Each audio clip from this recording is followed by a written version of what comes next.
Hola, ¿qué tal? Bienvenida. ¿Cómo están? Bueno, empiezo yo, soy Evelyn, ¿cómo están? Hoy vamos a hablar un poco de cómo estas nuevas tecnologías están implicando dentro de los niños, pero la que vamos a hablar específicamente es reconocimiento facial. Voy a empezar a contarles un poco, quizás más técnico, de inteligencia artificial, cómo se genera el reconocimiento facial y por qué lo relacionamos con la observación general. Lo relacionamos con la observación general porque los principios que debemos cuidar de los chicos es justamente la privacidad y cómo es el desarrollo de su autonomía. Mientras tanto, utilizan estas nuevas tecnologías. Hay que entender, como dijeron todas las chicas, que a lo largo de nuestro aprendizaje quizás no nacimos con estas nuevas tecnologías como los chicos ahora y estamos frente a un nuevo desafío. Y más sobre lo que es la inteligencia artificial, que no es algo de lo que estamos acostumbrados y que está realmente pasando hoy en día. Para eso, el reconocimiento facial técnicamente significa que a una persona a través de datos biométricos es como si fuese una cámara que detecta a esa persona y a través de datos previamente almacenados se puede ver tanto características fisiológicas, psicológicas, de origen étnico, emociones. Esto es bueno por un lado porque facilita un montón de cosas como hablar luz, porque se utiliza en las escuelas, pero a su vez tiene justamente un montón de dificultades que es cómo se almacenan los datos, cómo se da la protección de esos datos y quién realiza esos datos, cómo se almacenan.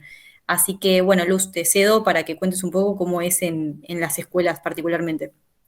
Gracias, Evelyn. Bueno, habiendo explicado entonces lo que es técnicamente la tecnología de reconocimiento facial, podríamos entonces ver cómo están aplicando esta tecnología a distintos países.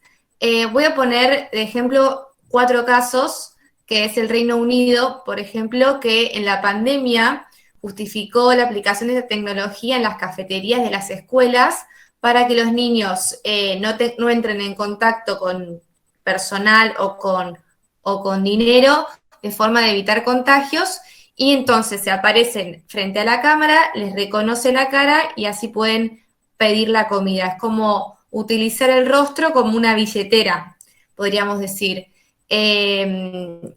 Acá lo importante es destacar que el consentimiento lo daban los padres, obviamente, y estaban en su mayoría de acuerdo. Un 97% de los padres estaban de acuerdo. El siguiente caso es China. Como ya han explicado mis compañeras, China se encuentra en un extremo en el uso de esta tecnología. Aplica cámaras de vigilancia de reconocimiento facial por toda la ciudad y en las escuelas las introduce en las aulas. Especialmente la provincia de Hangzhou introduce estas cámaras de reconocimiento facial que analizan las emociones de los niños y les da una puntuación.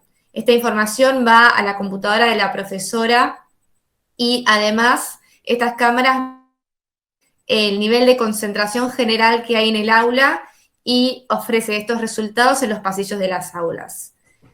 Por último, quiero hablar de Estados Unidos, que lo utiliza por otro motivo distinto. Como verán, cada país tiene una justificación distinta, una necesidad distinta.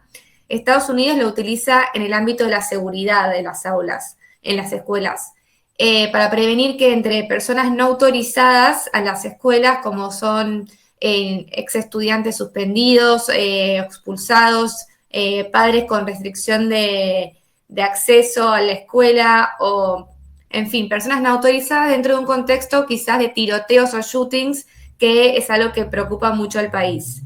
En Argentina específicamente no se está utilizando esta tecnología en las escuelas, pero como es un tema que está en debate hoy en día porque está judicializado el uso de esta tecnología en el sistema de prófugos de la Ciudad de Buenos Aires, es un tema que ya distintas organizaciones sociales han puesto la mano y dicho, por ejemplo, la campaña Con mi cara no, de la Asociación de Derechos Civiles.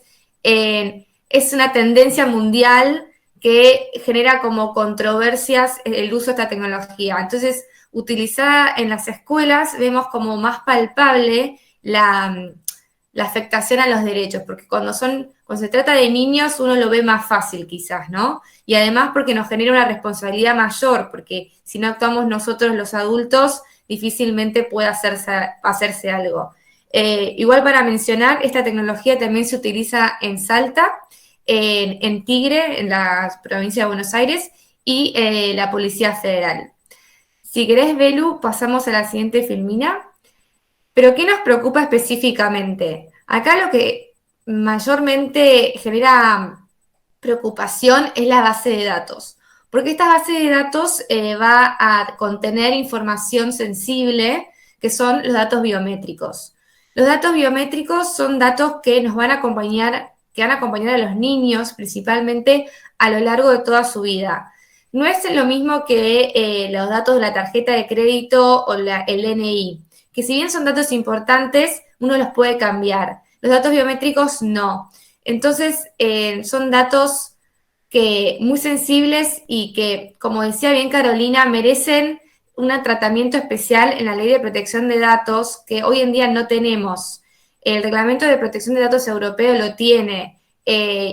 Por ejemplo, y un montón de normativa avanzada en la materia empieza a tratar de forma específica los datos biométricos. Y con esto viene el problema de la ciberseguridad. ¿Por qué? ¿Qué pasa si estos datos se fugan? Si hay un acceso ilegítimo, si se venden en la dark web. Estas personas que obtienen estos datos podrían rastrearnos de por vida y así además obtener un montón de dinero. Porque como ya sabemos, en nuestro país ocurrió lo que pasó con el RENAPER. Entonces, obviamente, nos da inseguridad, pero por eso rescato el tema de la necesidad de una ley de protección de datos robusta, porque, por ejemplo, el reglamento de protección de datos exige un delegado de protección de datos, un Data Protection Officer que vele por el cuidado de estas bases de datos. Eso sería esencial en cualquier tipo de base de datos de este calibre.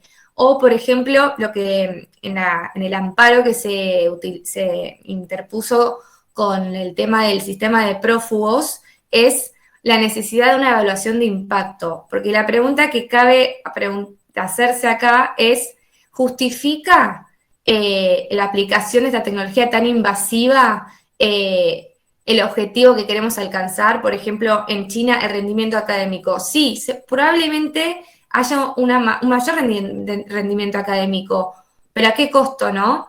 ¿Con qué peligros? Y además, ni que hablar a nivel psicológico de la presión de los niños, que no me quiero meter porque desconozco y no soy psicóloga, pero desde ya que a veces hay un costo muy grande, o lo mismo con las cafeterías en el Reino Unido. ¿No hay otra forma más adecuada de evitar los contagios que sea la intromisión a la intimidad de cada niño? Que además acá nace otro problema, que es el consentimiento de los menores de edad. Nuestra ley de datos personales no especifica el consentimiento como lo hacen otras legislaciones, que es a partir de los 16 años, y lo hacen los padres, ¿no? Entonces los padres, por ejemplo, en estas aplicaciones que hubo, estaban siempre de acuerdo. No sé si habrán visto un capítulo de Black Mirror que se generaba la controversia de que la madre quería introducirle un chip al niño para poder estar segura ella de todo lo que le sucedía al niño, saber dónde estaba.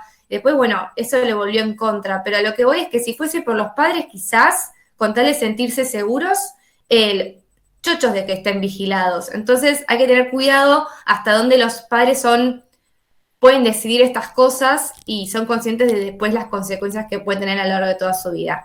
Y ahora Evelyn va a seguir profundizando un poco lo que es la inteligencia artificial, que es su especialidad. Bueno, súper interesante, Luz. Voy a tomar un poco lo que vos decías. La problemática central que tenemos entonces, como dice acá en la filmina, es la inteligencia artificial y la privacidad. ¿Por qué hablamos de privacidad? Porque si nosotros decimos, bueno, si hay una cámara que al niño lo detecta y supuestamente está más seguro, o como así pareciera ser, tenemos que entender qué hay por detrás de todo eso, porque a simple vista no parecería peligroso. Pero detrás de todo eso existen empresas que compran millones de datos, por los cuales hoy los datos son el petróleo, ya lo sabemos que tiene mayor valor que el petróleo, y otra de las cosas es que esos datos no solamente se venden entre privados, sino que también se venden entre estatales. O sea, es un problema enorme. Esos datos son de menores de edad y no están ni siquiera cuidados. O sea, así como los gustos, hay perfilamiento de personas, o sea, hay categorización de personas en cuanto a sus gustos, así como nosotros vemos que de repente estamos hablando de, no sé, una casa y nos llegan millones de propagandas de casas, bueno, así se forma el perfilamiento. Y eso pasa con los menores de edad. Entonces, ¿hasta qué costo y para qué el reconocimiento facial? Porque detrás de todo eso tenemos este mundo que para los chicos es sumamente grave. También para nosotros igual, así como adultos, nuestros datos están por todo el mundo.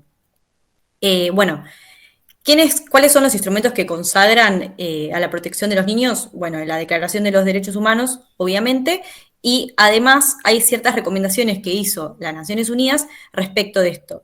Todas giran en torno a la privacidad y cómo se hace la autonomía del niño. O sea, mientras el chico va creciendo, y como bien decía Luz, hasta qué punto psicológicamente esto no los ataca directamente. Y no solamente eso, sino que yo creo que lo más importante es la desprotección que tenemos frente a nuestros datos, que son de todo índole. Además de que podemos sufrir estafas, con un clic podemos acceder a cualquier link que nos puede alterar nuestra computadora, el teléfono. Pensar que los chicos ya tienen un teléfono siendo menores de edad. O sea, ¿hasta qué punto, como decía Luz, esta tecnología de reconocimiento facial utilizada en las escuelas para nuestra protección es viable?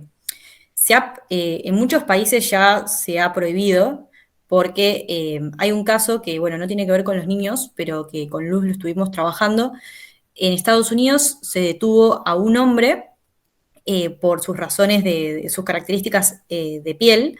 Era una persona de color, de tez oscura, y como bien les expliqué antes, la tecnología de reconocimiento facial se hace a través de varias imágenes que tienen de nosotros. O sea, tienen un ejemplo, pueden tener hasta 100 imágenes de nosotros para identificarnos bien, tanto de nuestras distintas facetas.